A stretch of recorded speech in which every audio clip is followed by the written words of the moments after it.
Once upon a time, there was not a single word in the world.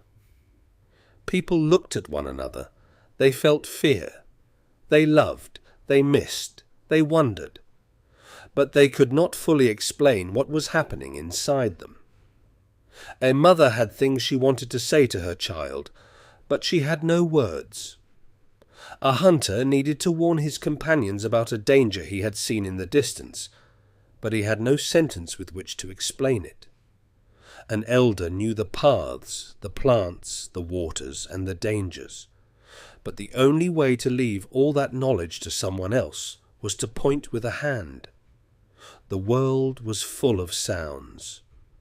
There was the sound of the wind. There was the crackling of fire. There were the distant cries of animals coming from far away. But that magical thing that could open the world inside one human being to another human being did not yet exist. There were no words, there were no sentences, there were no stories. And then, a very long time ago, on a dark night, perhaps at the mouth of a cave, perhaps in the middle of a hunt, perhaps in that silent moment when a mother reached toward the child in her arms, a sound carried meaning for the very first time. It was no longer just a sound. It was a call. It was a warning. It was a wish, a fear, an attempt to form a bond.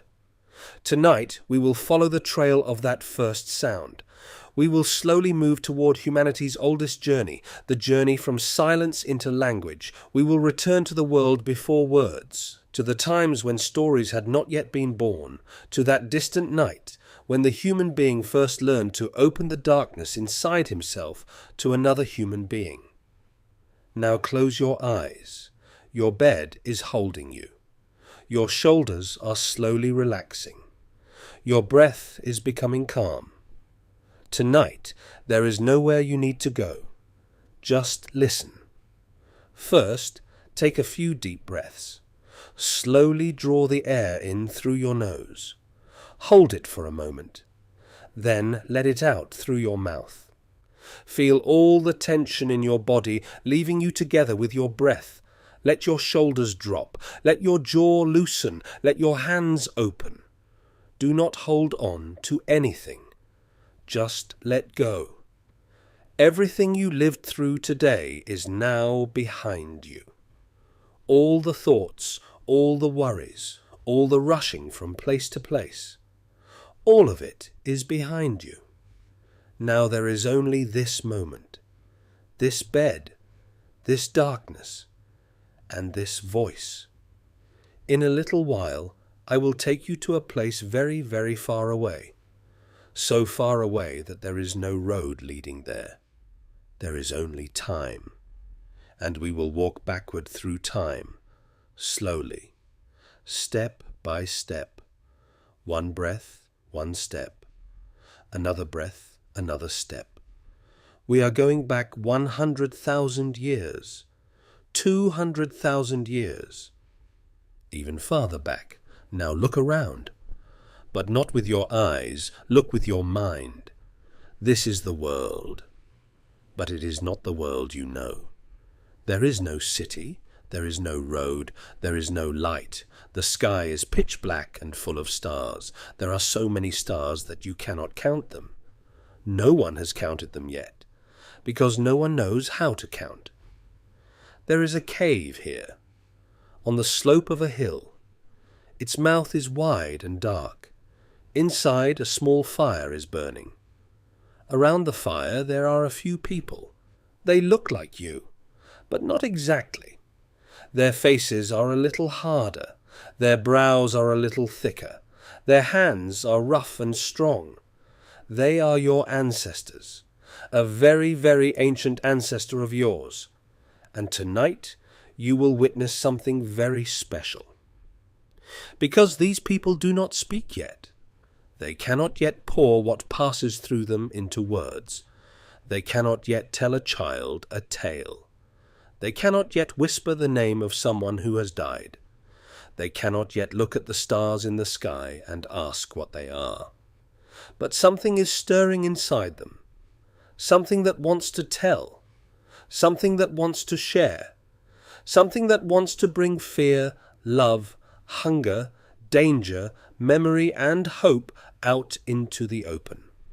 Now do not hurry. On this journey there is nowhere you need to reach. Time tonight is like a slow-moving river. Let every sentence be a small leaf drifting gently along that river. You only need to watch it.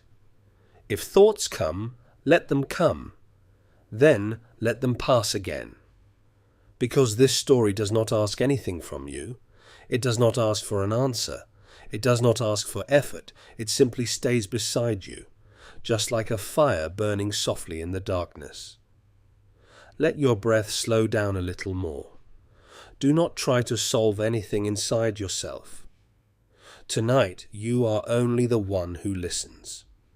And soon, together, we will descend into the oldest silence of humankind. Listen, give your ear to the inside of the cave. You can hear the crackling of the fire. You can hear the sound of the wind outside.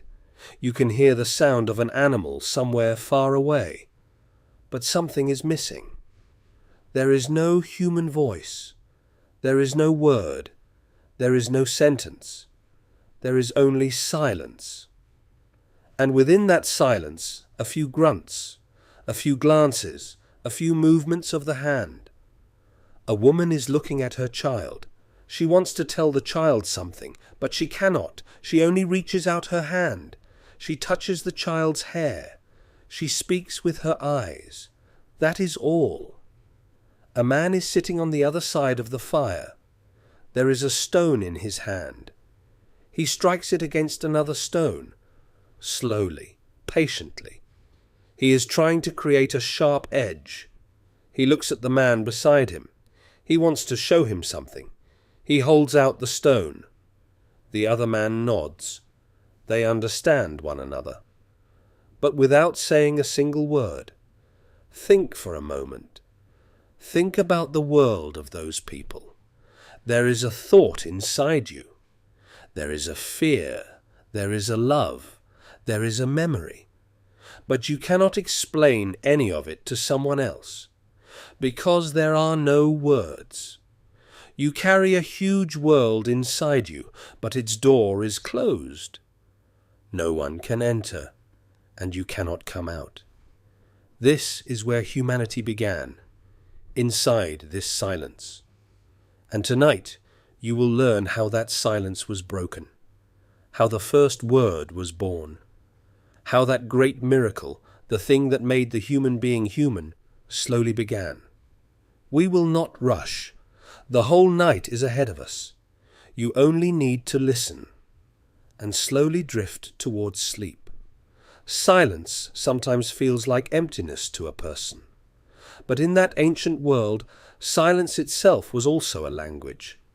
The sound of the fire said one thing. The wind wandering around the cave mouth meant something else. The breaking of a branch could tell them that an animal was passing somewhere in the distance. A small rustle heard in the dark could be enough for everyone to turn their heads at the same time. Perhaps they did not know words yet, but they knew very well how to listen to the world. Every sound had a weight. Every glance had a meaning.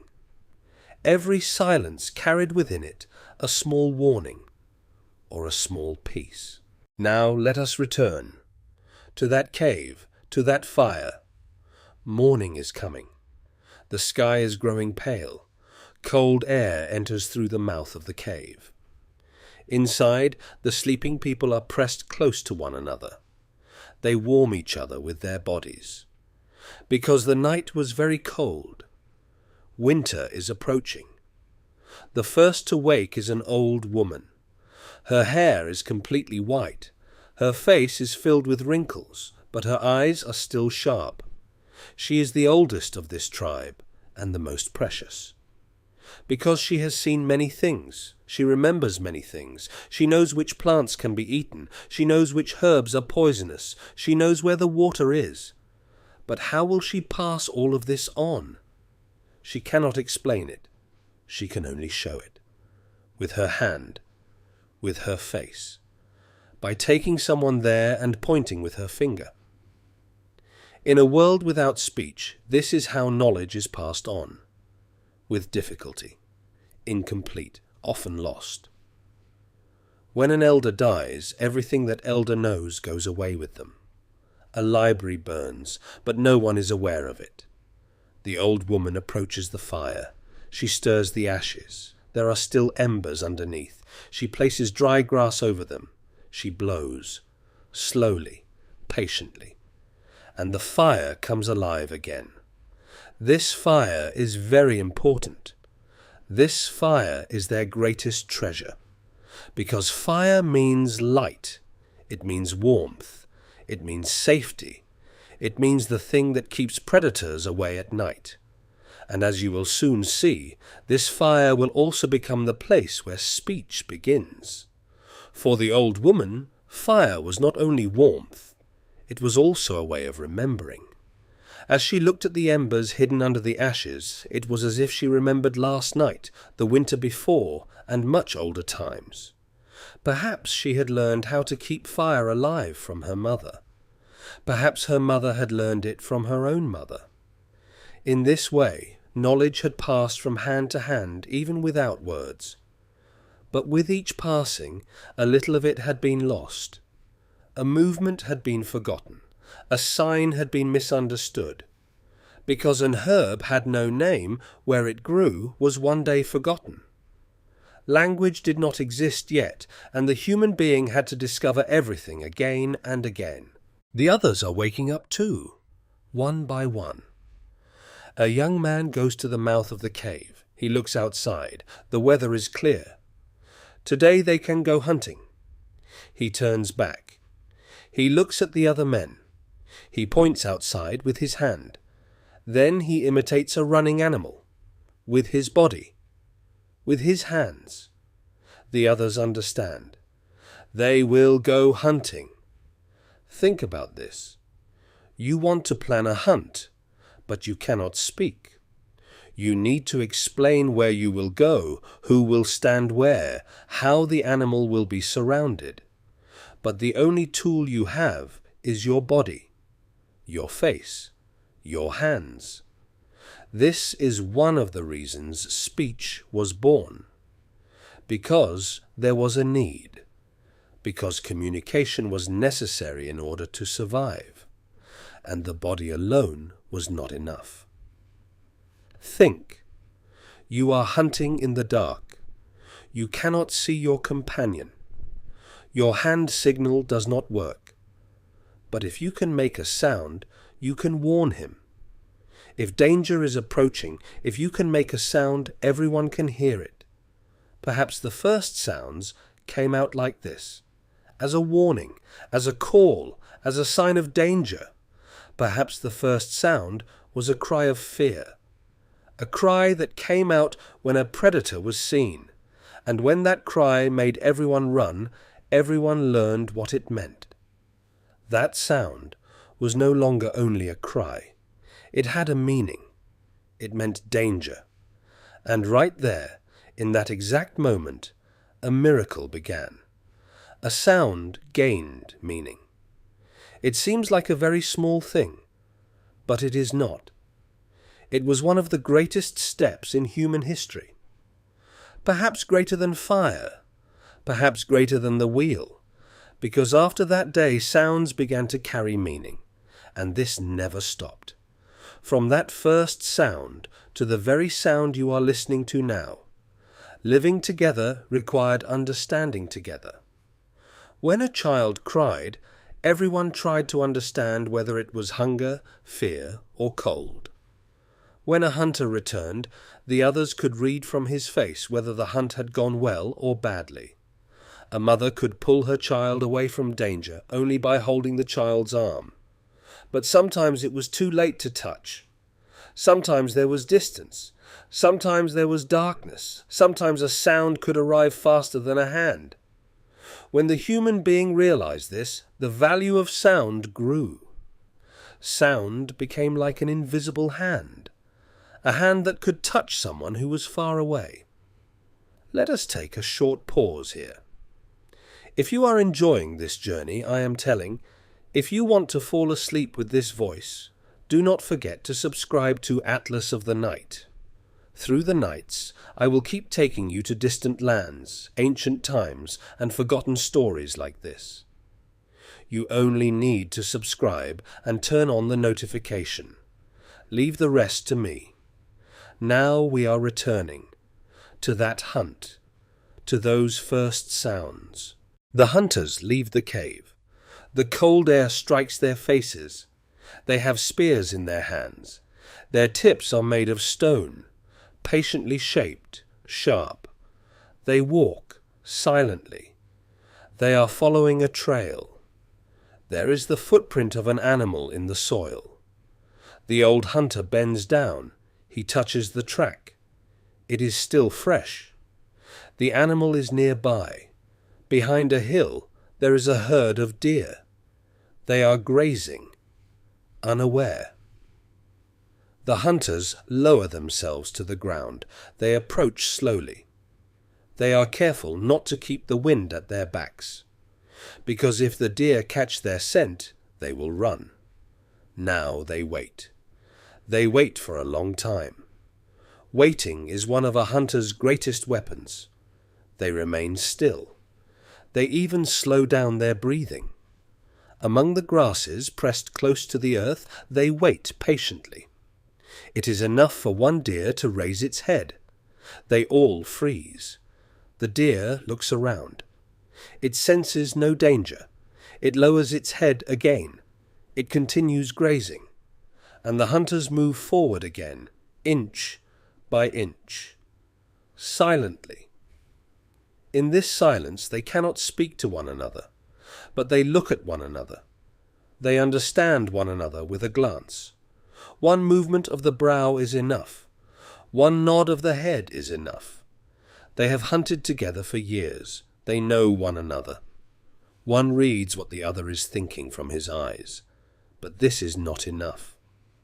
Because a moment will come when all of them must move at once, and something will be needed to announce that moment. A sign. Something that can be heard even when it cannot be seen. A sound.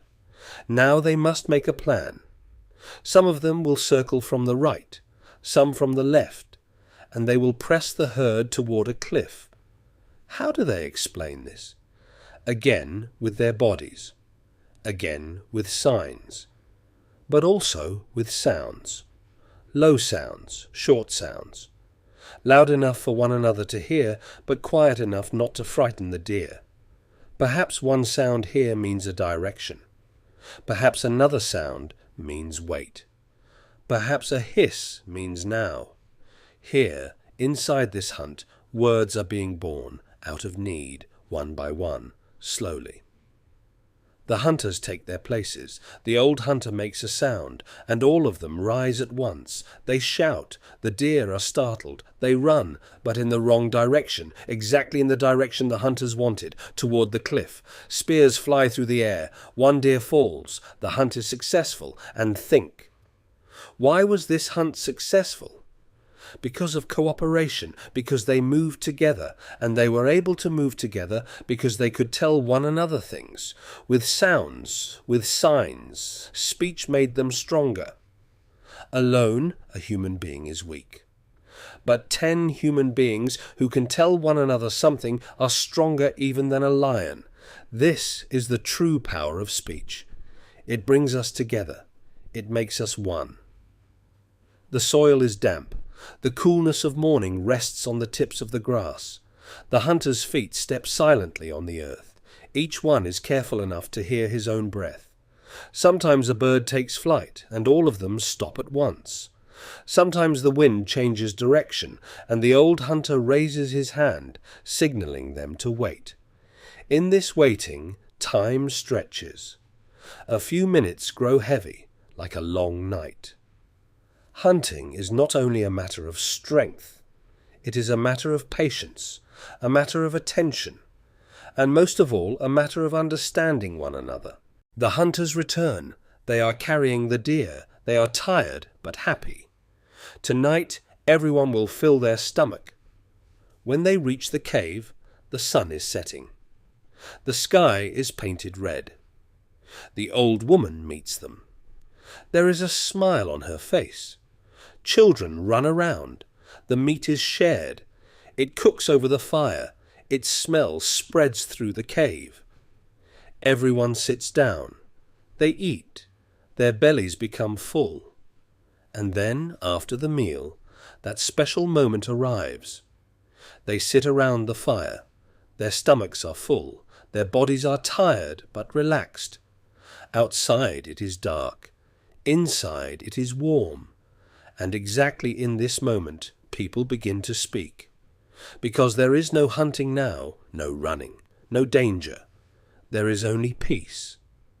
And where there is peace, the human being thinks of other things. He thinks of today. He thinks of yesterday. He thinks of tomorrow. One hunter wants to describe today's hunt. How the deer ran, how his spear flew. To explain this, he makes sounds. He shows it with his hands. He reenacts it with his body. And the others listen. They laugh. They nod their heads. Here, something else is born. It is no longer only warning of danger. It is no longer only planning the hunt. Now a story is being told. Something that happened. Something left in the past. It is brought back to life, with words, with sounds. And this is something entirely different, because an animal lives only in the present. But a human being can tell the past. He can carry the past into the present, and he does this with words. That night, around that fire, humanity tells a story, one of the first stories. And that story is still being told thousands of years later, because what began that night never ended. Now, move a little closer to that fire. See the flames touching the faces. Shadows play on the walls of the cave. The hands of the hunter who speaks dance in the air. Those hands become a deer. Then they become a spear. Then they become a fleeing animal. The children listen with their mouths open. The reflection of the fire is in their eyes. There is wonder mixed with fear. And there is something else in that moment. A closeness. Because when people listen to a story, they become connected to one another.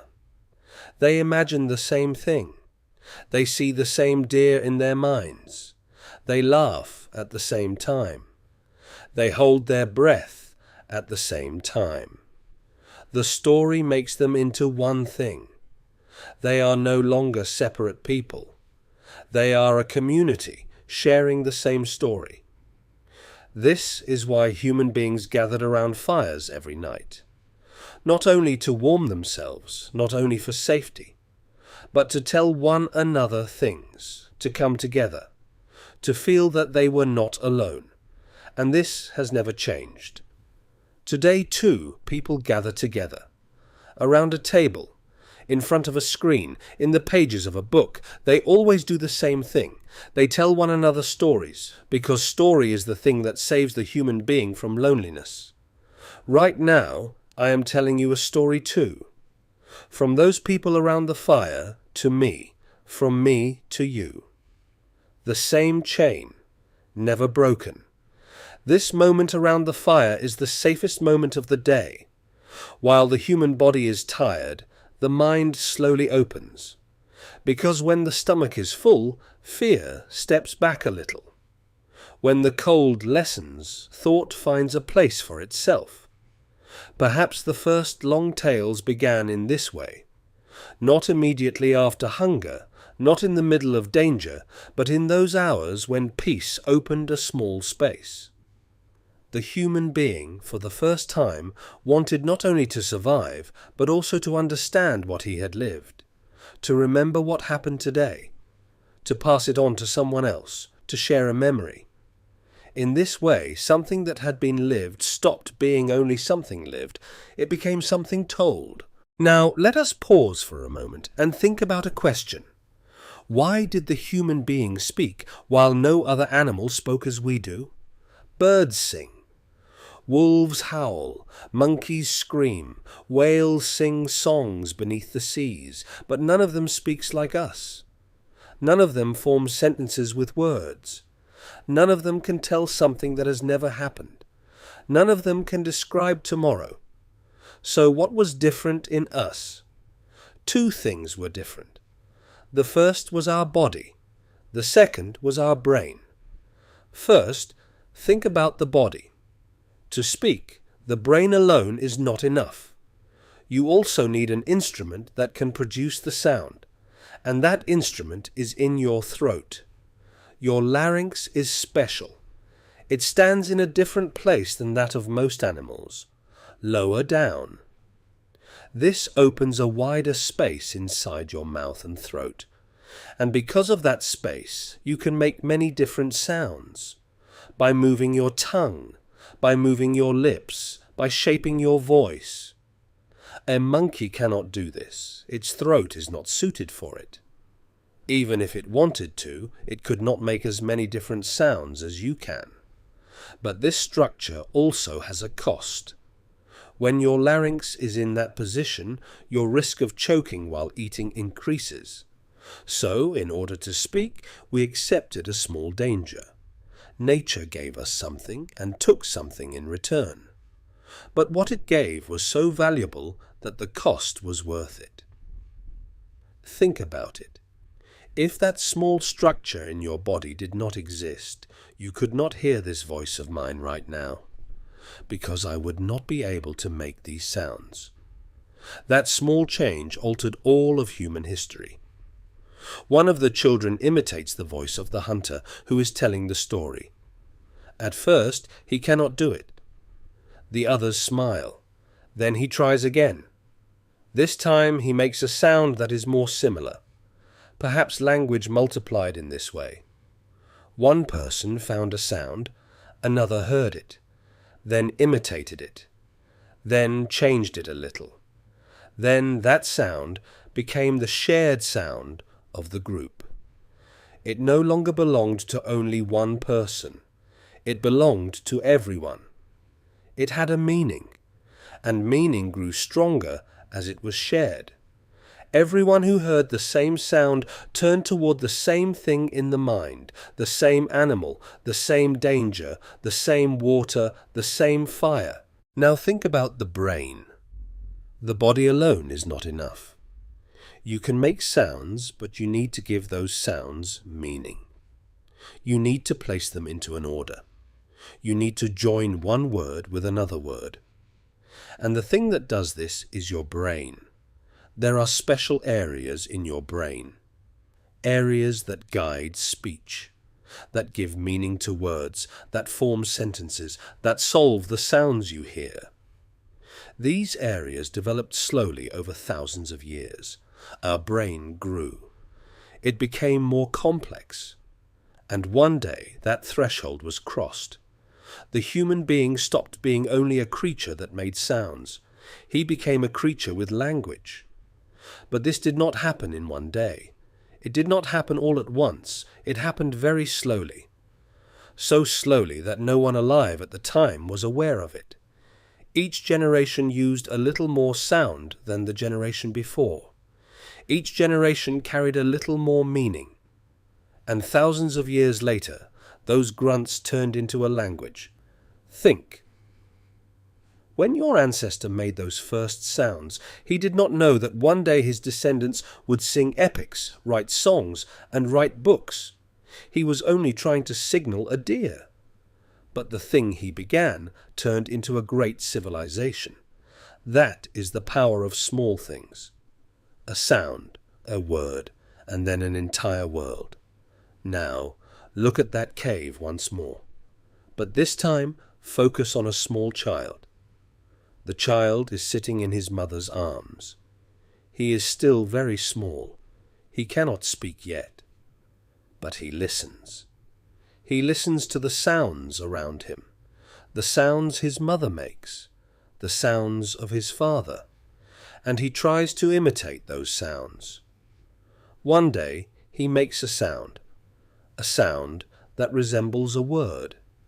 Perhaps he wants to say water. Perhaps he wants to say mother.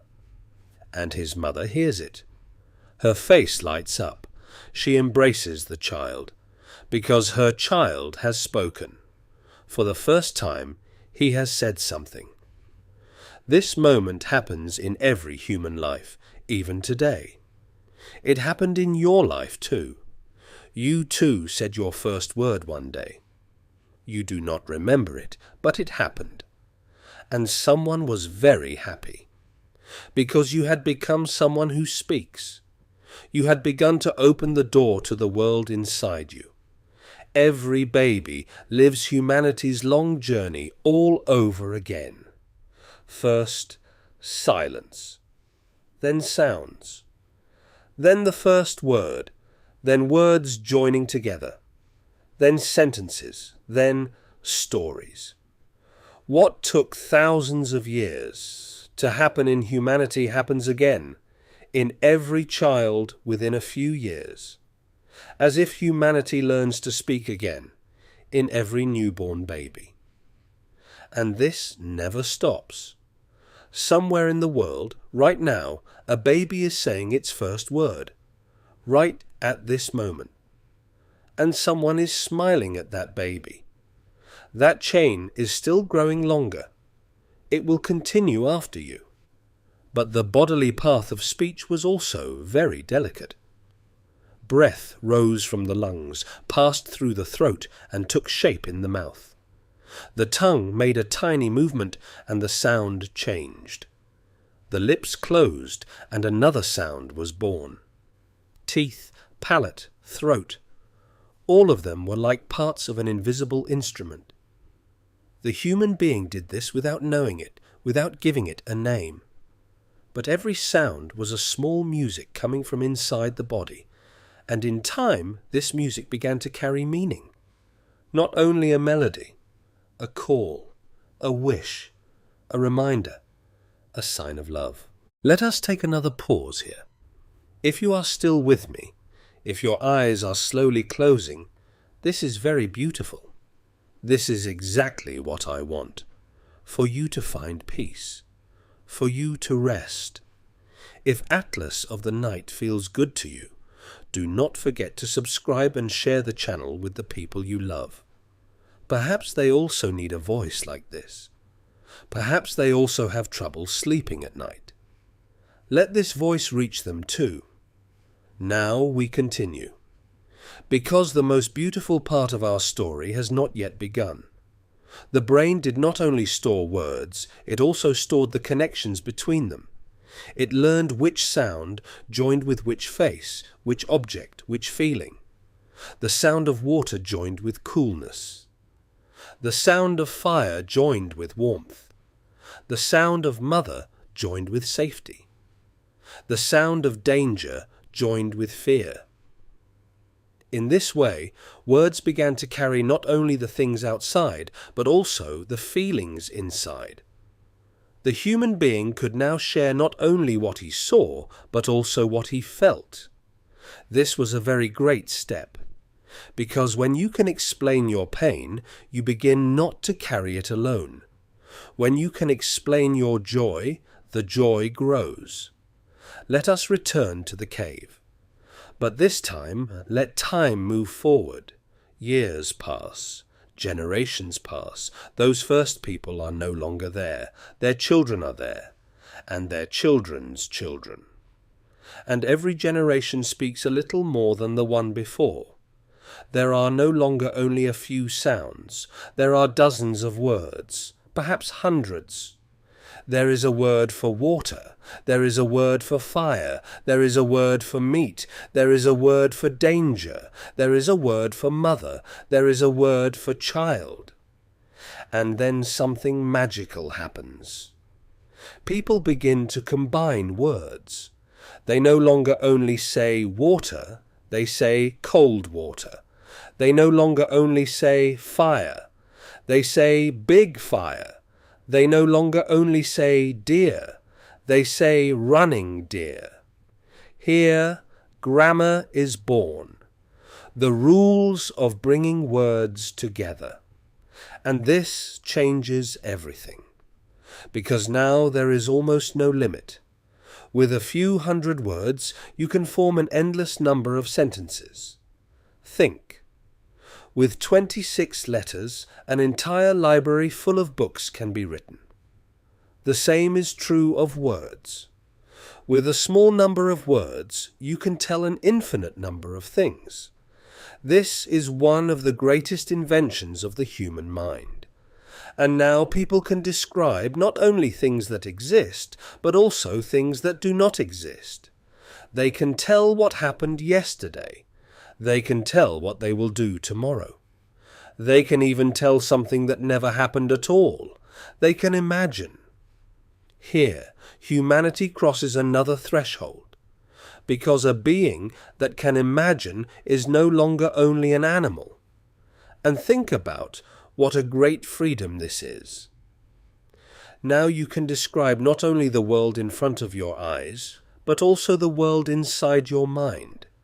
A hunter can describe a valley he has never visited before.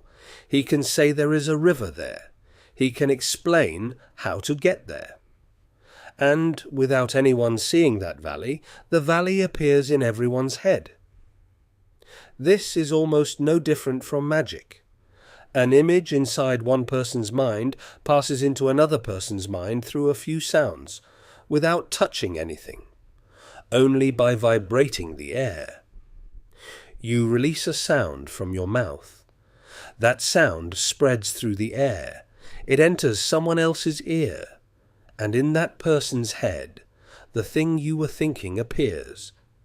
You do this every day. You are so used to it that you have forgotten how extraordinary it is. But stop and think for a moment. Right now, I am sending you sounds. And in your mind, caves, fires, and deer are appearing. There is no connection between us. There are only these sounds. But because of these sounds, you see what I see. This is the true miracle of language. It connects two separate minds. It opens one person's inner world to another person. It opens that closed door. As language grew, the time inside the human being grew as well. At first, there was only now. Hunger now. Cold now. Danger now. But as words multiplied, yesterday appeared, then tomorrow, then perhaps, then if only, then one day. This is how the human mind expanded. It learned to walk through time. It returned to the past and remembered. It reached toward the future and planned. It could think of a morning that had not yet arrived. It could design a hunt that had not yet happened. That is why language was not only speaking, it was opening the door of time. Return again to that fire. But now the night is much deeper. An old woman is sitting there. Children sit around her. Their eyes are fixed on her. And the woman is telling. She is telling a story, a very old story. A story she heard from her own grandmother. Perhaps about a hunter. Perhaps about a great flood, perhaps about the stars in the sky. The children listen. They are enchanted. And one day, when they grow up, they will tell the same story to their own children. The story will continue to live. Even if the one who tells it dies, the story will not die. This is the greatest gift that speech brought. Memory. Shared memory. A person dies. But the things that person knows do not die, because they have been told to someone else, and that someone tells them to another. Knowledge flows from generation to generation, like a river, without stopping. Think about how great a thing this is. You did not copy the language you speak today from no one. That language came to you from your ancestors, from people who lived thousands of years ago. You still use their sounds. You still build the sentences they built. In every word you speak, there is a history of thousands of years. Every word is a gift that reaches you from those people sitting around the fire. Perhaps the old woman's story changed a little each time it was told. In one place, a detail was added. In another, a detail was forgotten. But the heart of the story remained. The children took that heart, and when they grew up, they carried it to other children. In this way, truth and imagination mixed with each other. A hunt became, over time, a great legend. A storm came to resemble the anger of an invisible being in the sky. A star shone like the eye of someone who had been lost, and the human being softened the darkness he did not understand with story. Now stop and look at the sky. Those ancient people looked too. At night, beside the fire, they lifted their heads and looked at the stars. And now that they could speak, they could wonder about what they saw. They could ask, "What are those lights? Why does the moon grow and shrink? Where does the sun come from every morning?" These questions are very important, because an animal does not ask questions. Only the human being asks. And in order to ask a question, you need language. People began to search for answers to these questions, and when they could not find answers, they made stories. They said the moon was a god. They said the stars were dead ancestors. They said thunder was the voice of an angry power. Here, mythology is born. Religion is born. Art is born. All of them because of language. Because to imagine, words are needed. And to explain invisible things, language is needed. A human being who drew a bull on the wall of a cave was actually telling a story, with an image. But behind that image there were words. The person who drew that picture was thinking something about that bull. Perhaps a hunting story, perhaps a prayer, perhaps a fear. Today we look at those paintings and we cannot fully know what they wanted to say, because their words have disappeared, but their images remained. And those images tell us something. There was a human being here, and this human being had something to tell. And think of that person, in the deepest part of a cave, in a place where no light enters from outside, a torch in his hand, a trembling flame. He spreads colours on the wall, earth pigments, charcoal, dust blown with his own breath. He works for hours, perhaps for days, alone, in the dark. Why? That painting does not fill his stomach. It does not keep him warm. It does not protect him from a predator. In truth, it seems to serve no practical purpose. But still, that human being draws, because there is something inside him, something he wants to tell. And this desire is stronger even than hunger, stronger even than fear. This is what makes the human being human. He does not only want to survive, he wants to leave a mark. He wants to say, "I was here." He wants to say, "I saw this, I felt this, I imagined this." And this desire also came from language, because first he learned to think with words. Then he poured those thoughts onto the wall. Those paintings are still there thousands of years later. That human being has long since become earth. His name is forgotten. His voice is silent. But the bull he drew is still running on the wall. Something a person imagined one night lived for thousands of years. This is the power of speech, of story, of art. To live longer than death. Perhaps the paintings on the cave wall were not silent for this reason. Those who looked at them did not only see the picture, they also remembered the voice that had been told beside it. When a child looked at the bull on the wall, it was as if he could hear the hunt that the elders had described. As the flame trembled on the wall, the painting seemed to move. The bull was running. The spear was approaching. The human being held his breath. The stone wall came alive like a curtain.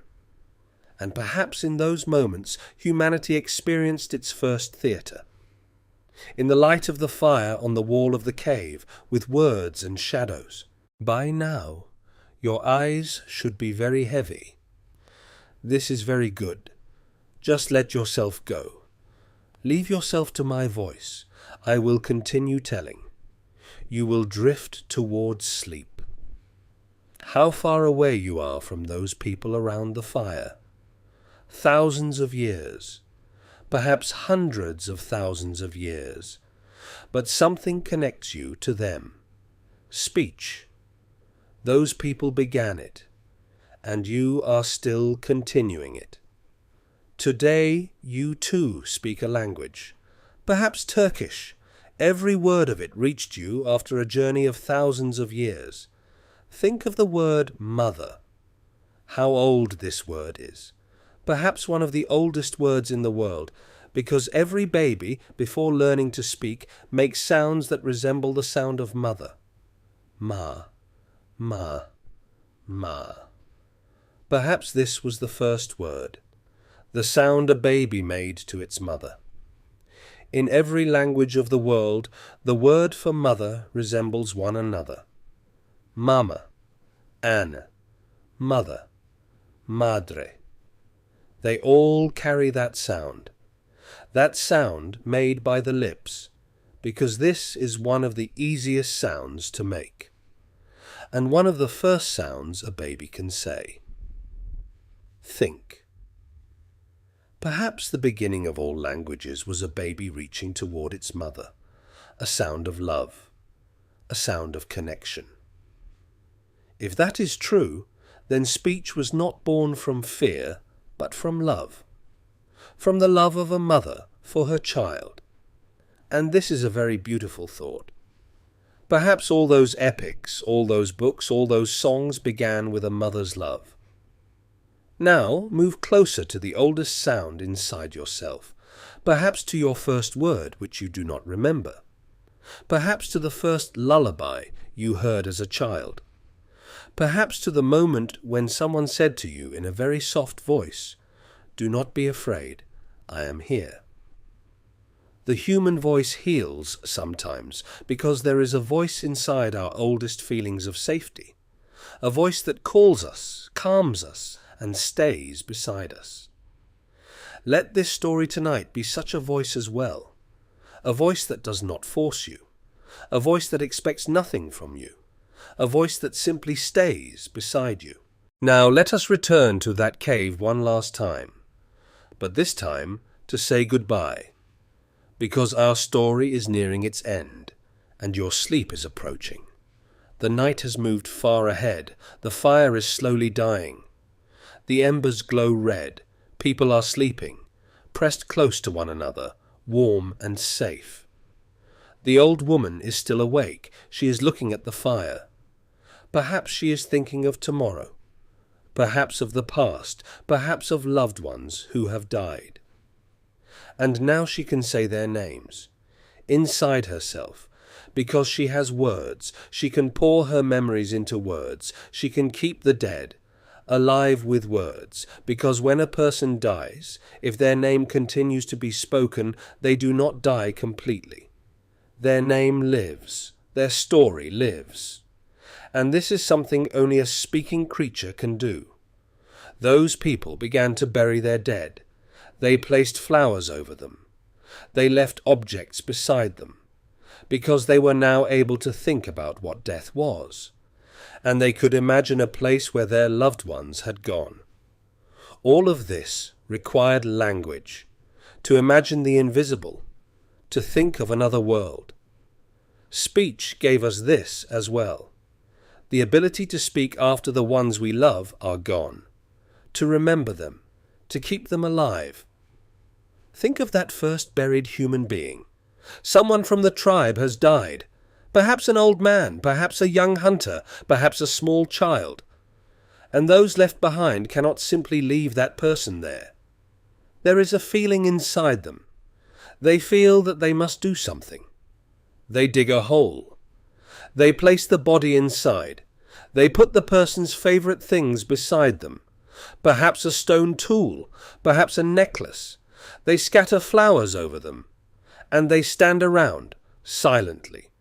Or perhaps not completely silently. Perhaps they make sounds, the first laments, the first sounds of mourning, the first words spoken after someone they loved. Because now they know that this person has gone and will not come back. They can understand this. They can grasp what death means. And this is very heavy knowledge. An animal does not carry this. But a human being does. Because a human being can think. He can think about tomorrow. He can think about absence. But the same language gives them something to make that weight lighter. A hope. Perhaps they can say that the person went somewhere else.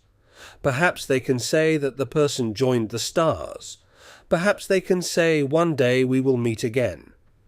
They can imagine an unseen world. And that imagination soothes their pain. Speech taught the human being what death was, but it also gave the human being a way to bear it. By remembering the ones they loved, by saying their names, by telling their stories. In this way, death stopped being a complete end. It became only a farewell. The old woman closes her eyes. She lies down beside the fire, and she falls asleep. Just as you are falling asleep now. Perhaps the first words inside mourning were very short, very broken words. Perhaps they were not even full sentences. Still, they carried a heaviness from inside the human being out into the open. To say someone's name was like calling them one last time. The sound that came after the one who left helped those who remained hold on to one another. Because when pain is shared, it changes shape. It may not disappear completely, but it becomes easier to carry. This is why language was born not only for knowledge, but also for the heart. The human being did not tell only of the hunt, the water, and the fire. He told of his grief too, his longing too, his hope too. Think now. How far we have come since that first sound. It began with a cry of danger. Then there were sounds that announced the hunt. Then stories were told. Then questions were asked. Then gods were imagined. Then epics were sung. Then writing was invented. Then books were written. Then great libraries were filled. And now, thousands of years later, you are lying in your bed, listening to a voice, to the words of another person. And those words are carrying you into peace, carrying you into sleep. All of this began with that first sound, in that cave, beside that fire, with those people who wanted to tell but could not. They succeeded. They opened the door to the world inside them, and that door never closed again. Today, in every word you speak, you keep them alive. When you tell something to someone you love, when you read a story to a child, when you tell someone your love. In all of these, there is the gift of those first people. Speech is the greatest miracle of the human being, greater than fire, greater than the wheel. Because without speech, we could not have passed on fire, and we could not have passed on the wheel. Speech is the mother of all other miracles. Then, when writing came, sound became stone, clay, leather, and paper. The human voice no longer disappeared only in the moment it was heard. It could remain as a sign. 1,000 years later, someone could look at that sign and understand what a person who had long been dead once thought. This too was another miracle. Speech had crossed time. Writing crossed death a little further, but at the root there was still the same desire. There is something inside me. I want to pass it to you. Hear me. Understand me. I was here. Now your eyes should be completely closed. Your breath is deep and slow. Your body is completely relaxed. You are now in that cave, beside the fire, warm and safe. Around you are those ancient people. They protect you. They are your ancestors, and you are their descendant. Outside, the wind is blowing, but inside it is warm. The fire crackles, the embers glow, and you are slowly falling asleep. Thousands of years in the past, among those first people, in peace. Do not think about anything anymore. Do not carry any worry. Let all the words rest. Let all the thoughts fall silent. Let only silence remain. That oldest silence, the silence before speech. Peaceful, deep, endless. Leave yourself to that silence, beside the fire, among your ancestors, and sleep. Good night. Atlas of the night will always be here. Whenever you need sleep, this fire will burn for you. Now sleep. Slowly, deeply. Sleep. And now you no longer need to follow anything. All the paths of the story are slowly closing. The cave grows quiet. The fire becomes smaller. The depth of the night wraps around you. The words have done their work. They have brought you this far. Now they too may rest. Sounds may drift away.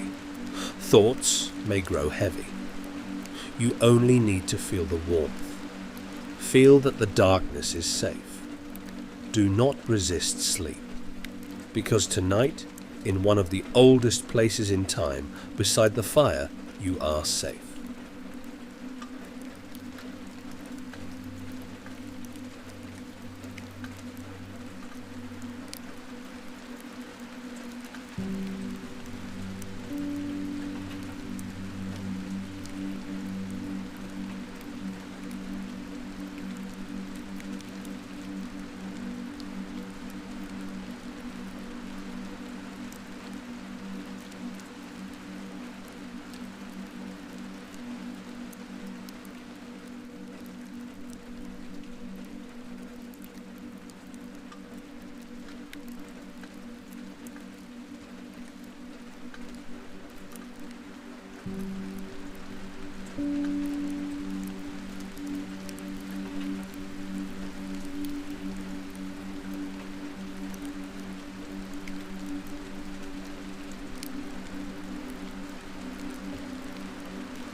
Mm-hmm.